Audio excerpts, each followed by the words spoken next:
Oil pulling அது எப்படி பண்ணுறது? காலையில் எழுந்ததும் எதுவும் சாப்பிடாமல் இதயம் வளர்த்தை வாயில ஊத்தி நல்லா கொப்பளிக்கணும், அப்புறம் அதை துப்பிடணும். இதுதான் ஆயில் புல்லிங்.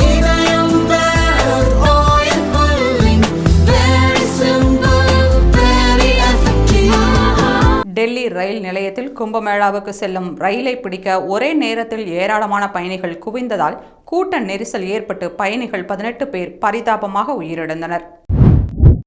திருவண்ணாமலை அண்ணாமலையார் கோவிலில் விடுமுறை தினத்தையொட்டி கூட்டம் அலைமோதியது. இதன் காரணமாக பக்தர்கள் 2 மணி நேரத்திற்கு மேலாக காத்திருந்து சுவாமி தரிசனம் செய்தனர். சேலத்திலிருந்து காசி செல்லும் 60 யாத்ரீகர்களுக்கு பாஜக நிர்வாகிகள் ஜங்ஷன் ரயில் நிலையத்தில் உற்சாக வரவேற்பு அளித்து வாழ்த்து தெரிவித்து அனுப்பி வைத்தனர். 60 பேரும் காசியில் நடைபெறும் கலாச்சார நிகழ்ச்சியில் பங்கேற்க உள்ளனர்.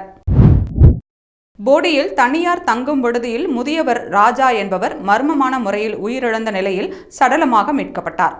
காவல்துறையினர் கதவை உடைத்து உடலை கைப்பற்றி விசாரணை நடத்தி வருகின்றனர். ஓட்டுநர் இல்லாத 2வது மெட்ரோ ரயில் விரைவில் சென்னை வரவுள்ளதாக மெட்ரோ ரயில் நிறுவன அதிகாரிகள் தெரிவித்தனர். சென்னையில் முக்கிய ரயில் நிலையங்களில் ஒன்றான சென்ட்ரல் ரயில் நிலையத்தில் பயணிகளின் உடைமைகளை பாதுகாக்கும் வகையில் டிஜிட்டல் லாக்கர் அறை திறக்கப்பட்டுள்ளது. மத்திய அரசின் நிதி கிடைப்பதில் கால தாமதம் ஏற்படுவதால் திட்டங்களின் பயன்கள் மக்களுக்கு சென்றடைவதில் தாமதமாகிறது என்று முதல்வர் ஸ்டாலின் தெரிவித்துள்ளார். அதிமுக சார்பில் முன்னாள் முதல்வர் ஜெயலலிதாவின் 77வது பிறந்தநாள் விழா பொதுக்கூட்டங்கள் அனைத்து தொகுதிகளிலும் பிப்ரவரி 25 முதல் மார்ச் 1ஆம் தேதி வரை நடைபெறுகிறது.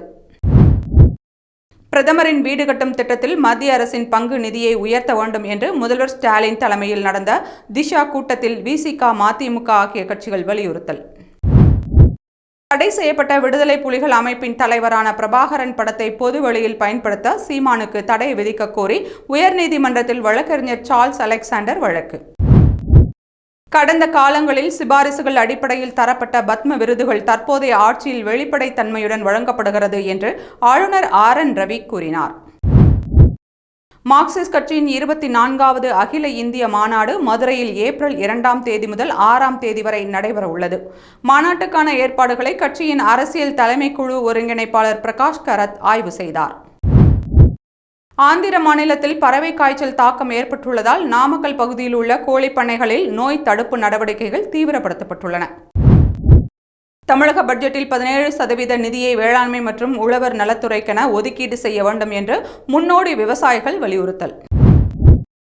மும்மொழி கொள்கையை ஏற்கும் வரை தமிழ்நாட்டுக்கு நிதி கிடையாது என்று மிரட்டல் விடுக்கும் மத்திய அரசின் செயலை தமிழர்கள் பொறுத்துக்கொள்ள மாட்டார்கள் என முதல்வர் ஸ்டாலின் எச்சரித்துள்ளார்.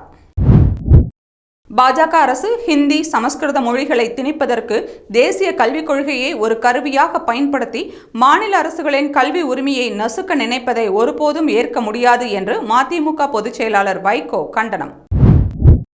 தமிழ்நாடு மின்சார ஒழுங்குமுறை ஆணையத்தின் அனுமதி இல்லாமல் மின்சாரம் கொள்முதல் செய்வதற்கான ஒப்பந்தங்களை ரத்து செய்ய வேண்டும் என பாமக தலைவர் அன்புமணி ராமதாஸ் வலியுறுத்தல்.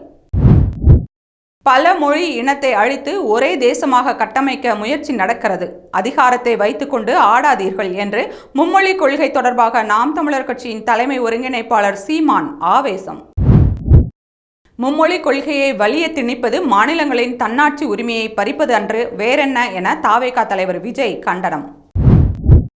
கல்லீரல் இரத்த குழாய் அடைப்பால் பாதிக்கப்பட்ட இளம் பெண்ணுக்கு நுண்துளை சிகிச்சை மேற்கொண்டு சென்னை அரசு பன்னோக்கு உயர் சிறப்பு மருத்துவமனை மருத்துவர்கள் மறுவாழ்வு அளித்துள்ளனர்.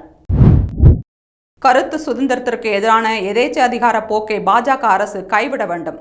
விகடன் இணையதளத்தை செயல்பட அனுமதிக்க வேண்டும் என்று மதிமுக பொதுச் செயலாளர் வைகோ தெரிவித்துள்ளார். காரைக்குடி நகரில் புதிதாக வாங்கிய 2 சக்கர வாகனத்தில் பள்ளிக்கு சிறப்பு வகுப்பிற்காக சென்ற +2 மாணவன் சாலை விபத்தில் உயிரிழப்பு. ஸ்கூட்டரில் சாலையை கடக்கும் போது கார் மோதியதில் மாணவன் சுதர்சன் தூக்கி வீசப்பட்டு உயிரிழப்பு. வடலூரில் தனியார் விடுதியில் MP விஷ்ணு பிரசாத் மற்றும் காங்கிரஸ் நிர்வாகிகள் லிப்டில் சிக்கினர். குறிஞ்சிப்பாடி தீயணைப்புத் துறையினர் அரை மணி நேரம் போராட்டத்திற்கு பிறகு அனைவரையும் பாதுகாப்பாக மீட்டனர். டெல்லி ரயில் நிலையத்தில் நிகழ்ந்த கூட்ட நெரிசலால் ஏற்பட்ட உயிரிழப்புகளுக்கு 2 ரயில்களின் பெயர்களே ஒரே மாதிரியாக இருந்ததே காரணம் என்று டெல்லி போலீசார் தெரிவித்துள்ளனர். சாராய விற்பனையை தடுக்க முயன்ற கல்லூரி மாணவர்களை படுகொலை செய்தவர்களுக்கு குற்றம் நிரூபணம் ஆனவுடன் மரண தண்டனை வழங்க வேண்டும் என்று தேமுதிக பொதுச் செயலாளர் பிரேமலதா விஜயகாந்த் தெரிவித்துள்ளார். நாகையில் 10 ஆண்டுகளாக அடிப்படை வசதிகள் இன்றி சுனாமி குடியிருப்பு வாசிகள் தவிப்பு. கழிவுநீர் சுத்திகரிப்பு நிலையம் செயல்படாததால் சுகாதார சீர்கேடு. தேர்தலுக்கு முன் மட்டும் தங்களை தேடி அரசியல்வாதிகள் வருவதாக மீனவர்கள் குற்றச்சாட்டு. அலகுமலை ஜல்லிக்கட்டில் 200 காளைகள் அனுமதி இல்லாமல் நீக்கம். உரிமையாளர்கள் போலீசுடன் வாக்குவாதம். விழாக்குழுவினர் சரியான ஏற்பாடுகள் செய்யாததால் கால்நடைகள் காயம். விழாக்குழுவினர் செய்தியாளர்களை தாக்க முயற்சித்ததால் பரபரப்பு. திருச்சியின் பச்சை மலையில் அண்ணாமலை பல்கலைக்கழகம் வழங்கிய 3 மாத இலவச கணினி பயிற்சி நிறைவு விழா நடந்தது. 30 பழங்குடியின மாணவிகள் பயனடைந்தனர். தொழில் வாய்ப்புகளை மேம்படுத்தும் பயிற்சிக்காக இது அமைந்ததாக நிர்வாகிகள் மற்றும் விருந்தினர்கள் பாராட்டினர். சென்னை கொருக்குப்பேட்டையில் தாவேகா தலைவர் விஜயின் 51வது பிறந்த நாளை முன்னிட்டு கட்சியின் பொதுச் செயலாளர் ஆனந்த் 51 கர்ப்பிணி பெண்களுக்கு சீமந்த விழா நடத்தினார். மேலும் நலத்திட்ட உதவிகள் வழங்கி கட்சி பெயர் பலகை திறந்து அன்னதான நிகழ்ச்சியில் கலந்து கொண்டார். கோவையில் நடைபெற்ற தமிழ்நாடு விவசாயிகள் சங்க மாநாட்டில் 60 வயதுக்கு மேற்பட்ட விவசாயிகளுக்கு ஓய்வூதியம் வழங்க வேண்டும் என வலியுறுத்தல். சென்னையில் திங்கள் செவ்வாய்க்கிழமைகளில் நடைபெறவுள்ள பிரம்மஸ்தான மகோத்சவத்தில் பங்கேற்பதற்காக அமிர்தானந்தமயி வருகை புரிந்துள்ளார். மேற்கு வங்கத்திற்கு 10 நாள் பயணமாக சென்ற RSS தலைவர் மோகன் பகவத் அங்கு நடைபெற்ற நிகழ்ச்சியில் கூறுகையில், யாரையும் புண்படுத்தும் விஷயங்களை நாங்கள் செய்ய மாட்டோம் என தெரிவித்துள்ளார். திருநெல்வேலியைச் சேர்ந்த தந்தை மற்றும் மகன் துபாயில் உள்ள நீச்சல் குளத்தில் மூழ்கி உயிரிழந்த சம்பவம் சோகத்தை ஏற்படுத்தியுள்ளது. மேற்கு ஆப்பிரிக்க நாடான மாலியில் கெனியா மாவட்டத்தில் சட்டவிரோதமாக தங்க சுரங்கம் ஒன்று இயங்கி வந்துள்ளது. தங்கச் சுரங்கத்தில் ஏற்பட்ட விபத்தில் பெண்கள் 48 பேர் பரிதாபமாக உயிரிழந்தனர். உத்தரப்பிரதேச மாநிலம் சஹரான்பூர் மாவட்டத்தில் வரதட்சணை தர மறுத்த மருமகளுக்கு அவரது மாமியார் HIV வைரஸ் தொற்று ஊசியை செலுத்திய கொடூரம் அரங்கேறியுள்ளது. ஐரோப்பிய பிராந்தியத்திற்கு பொது இராணுவத்தை உருவாக்க வேண்டும். பாதுகாப்புக்கு இனி அமெரிக்கா உதவாது என உக்ரைன் அதிபர் ஜெலன்ஸ்கி தெரிவித்தார். IPL 2025 தொடருக்கான அட்டவணை வெளியாகியுள்ளது. அதன்படி மார்ச் 22ஆம் தேதி IPL போட்டிகள் தொடங்குகின்றன.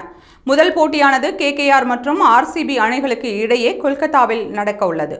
CSK அணியின் முதல் போட்டி மார்ச் 23ஆம் தேதி MI அணிக்கு எதிராக சென்னையில் நடைபெறுகிறது. இஸ்லாமிய மக்களவை உறுப்பினர்கள் தனிப்பட்ட முறையில் வக்ஃபு சட்ட திருத்த மசோதாவை ஆதரிப்பதாக மத்திய சிறுபான்மை விவகாரங்கள் மற்றும் நாடாளுமன்ற விவகாரங்கள் துறை அமைச்சர் கிரண் ரிஜிஜு தெரிவித்துள்ளார். சென்னையில் சிங்கார சென்னை பயண அட்டை கடந்த ஜனவரி 6ஆம் தேதி அறிமுகமானது. சிங்கார சென்னை பயண அட்டை பொதுமக்களிடையே மிகுந்த வரவேற்பை பெற்றுள்ளது. இதுவரை 23,000 அட்டைகள் விற்பனையாகியுள்ளன. திருநெல்வேலி மாவட்டத்தில் நடைபெற்ற தென்னிந்திய ஹிந்தி பிரச்சார சபாவின் ஹிந்தி தேர்வுகளில் ஆயிரக்கணக்கான மாணவர்கள் கலந்து கொண்டனர். மத்திய மாநில அரசுகளின் இருமொழிக் கொள்கை முன்மொழிக் கொள்கை குறித்த விவாதங்கள் எழுந்து வந்தாலும் மாணவர்கள் ஹிந்தி படிப்பதில் அதிக ஆர்வம் காட்டி வருகின்றனர். தமிழகத்தில் விவசாயத்திற்கு ஸ்மார்ட் மீட்டர்கள் பொருத்த மின்சார வாரியம் திட்டமிட்டுள்ளதாக தகவல் வெளியாகியுள்ளது. அதற்கான சோதனை முயற்சியாக 1200 இணைப்புகளில் ஸ்மார்ட் மீட்டர் பொருத்தி கண்காணிக்கப்பட உள்ளதாகவும் மின் வாரியம் தெரிவித்துள்ளது. அமெரிக்காவில் கல்வி பயிலும் இந்திய மாணவர்கள் அந்நாட்டு பொருளாதாரத்திற்கு ஆண்டுதோறும் 69,000 கோடி ரூபாய் வருவாய் ஈட்டுகின்றனர் என அமெரிக்க அரசு தெரிவித்துள்ளது. நாட்டின் கிராமப்புறங்களில் 100 லட்சம் கோடி மதிப்பிலான சொத்துக்களை ஸ்வாமித்வா யோஜனா திட்டம் அடையாளம் கண்டுள்ளது என்று பிரதமர் மோடி தெரிவித்தார். ராணுவத்திற்கு ட்ரோன் வழங்கிய நிறுவனத்திடம் 10 லட்சம் ரூபாய் லஞ்சம் கேட்டதாக பாதுகாப்புத்துறை அதிகாரி உட்பட 3 பேர் கைது செய்யப்பட்டுள்ளனர். தமிழகத்தில் இருந்து கனிம வளங்களை கேரளாவிற்கு கடத்தும் நிறுவனங்களில் அதிகமானவை சபாநாயகர் அப்பாவின் தொகுதியைச் சேர்ந்தவை என்று பாமக தலைவர் அன்புமணி குற்றம் சாட்டியுள்ளார்.